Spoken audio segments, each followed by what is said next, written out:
जंगी मोहम्मद अब्बास मुसाफिर मारवी का कुआं देखने आए हूँ हालवा।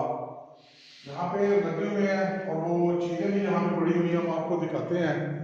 ये ऊँट का कजावा है, ये जो आप देख रहे हैं, ये ऊँट के ऊपर इसको फिट किया जाता है। इस पर 2 बंदे बैठ सकते हैं।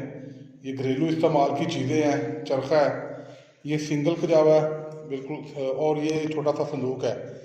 और यहाँ पे ये मारवी है जिसको अगवा करके उमरकोट किले में ले जाया गया था।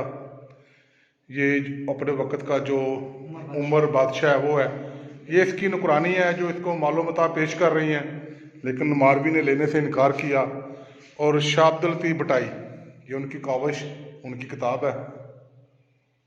और ये बहुत ही खूबसूरत म्यूज़ियम, उसका छोटा सा कमरा, और यहाँ का स्टाफ इंतहाई मेहरबान और बहुत ही अच्छा है। आप यहाँ पे आएँ।